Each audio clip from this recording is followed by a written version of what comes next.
प्रणाम। जय जिनेन्द्र। मैं सुरेखा शाह। जीव विचार के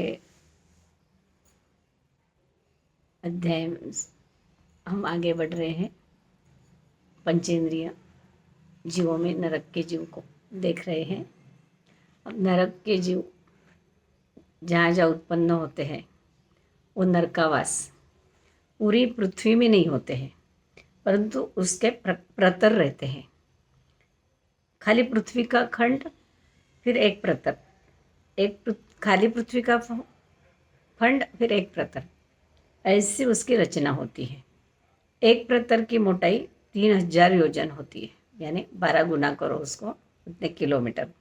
रत्न प्रभा पृथ्वी में ऐसे 13 प्रतर, शर्कर प्रभा पृथ्वी में ऐसे 11 प्रतर, वालुका प्रभा पृथ्वी में 9 प्रतर, पंख प्रभा में 7 प्रतर, धूम प्रभा में 5 प्रतर, तम प्रभा में 3 प्रतर और तम प्रभा में 1 प्रतर। इस प्रकार नरकावास के टोटल 49 प्रतर होते हैं। सभी नरकावास छर्रे जैसे वज्र के बेस वाले होते हैं, परंतु उनका आकार अलग अलग होता है। किसी का गोल, किसी का त्रिकोण, तो किसी का चतुष्कोण, और घड़े के आकार के भी होते हैं। ये सारे नरकावास अचूसी से खतबद्ध होते हैं। ये सारे नरकावास सेप्टिक यानी मांस और खून के कीचड़ वाले होते हैं। अति उष्ण और अति ठंडे होते हैं, हमेशा अंधकारमय होते हैं। इनका जन्म स्त्री पुरुष के संयोग के बिना उपपात से होता है, अमुक अमुक स्थान पे होता है। उसको कुंभी कहते हैं।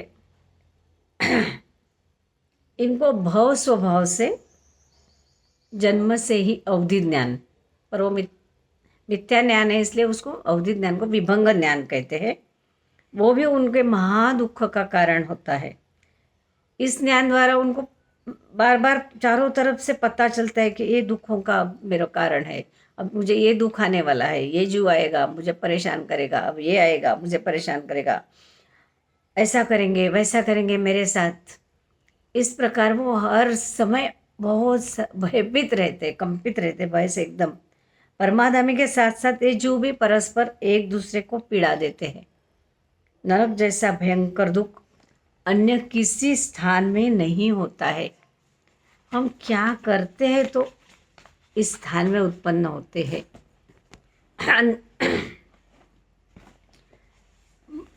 तो औपपातिक सूत्र में लिखा है कि महाहिंसा करने से, महापरिग्रह करने से, पंचेंद्रिय जीवों का वध करने से, मांस भक्षण करने से जीव नरक में उत्पन्न होते हैं।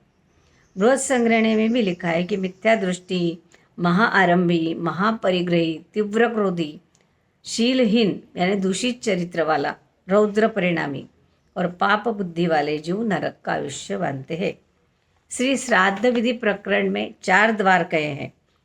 एक रात्रि भोजन, परस्त्री गमन, बोल अथाणु कहते हैं हम गुजराती में जिसको, यानी धूप में डाले बिना जो अचार बना देते हैं, और चौथा अनंत काय का भक्षण।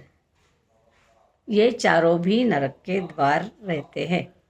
सारांश, पापी प्रवृत्ति में मग्न रहने वाले जीव अपने पापों का फल भोगने के लिए नारकी में उत्पन्न होता है। अनंत काय में सुई के अग्रभाग पर जो साधारण वनस्पति, साधारण जीव रहते हैं, उनके असंख्य शरीर, सुई के अग्रभाग पे रहे हुए जो साधारण वनस्पति का एक कण है, उसके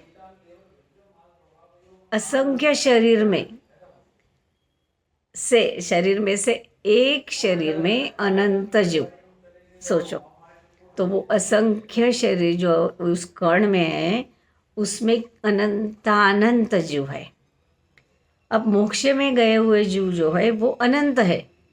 अब मोक्ष में अनंत जीव गए हैं, फिर ये सिद्ध जीव अनंत है, तो सुई के अग्रभाग पर जो असंख्य शरीर है उसमें से एक शरीर में अनंत जीव है, तो ये तो सिद्धों से कई गुना ज़्यादा है।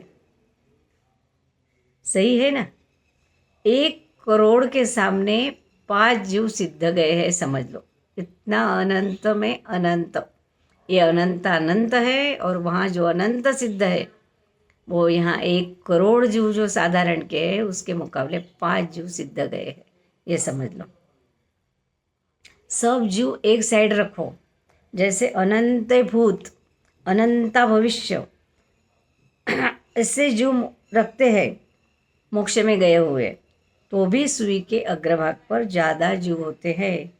भूत भविष्य वर्तमान साधारण के अलावा, भूत भविष्य वर्तमान के साधारण के अलावा सारे जीव, नरक, मनुष्य, पशु, प्राणी, बेंद्रिय, तेंद्रिय, चौरिंद्रिय, मनुष्य 29 डिजिट तक मनुष्य की संख्या है अपने पास।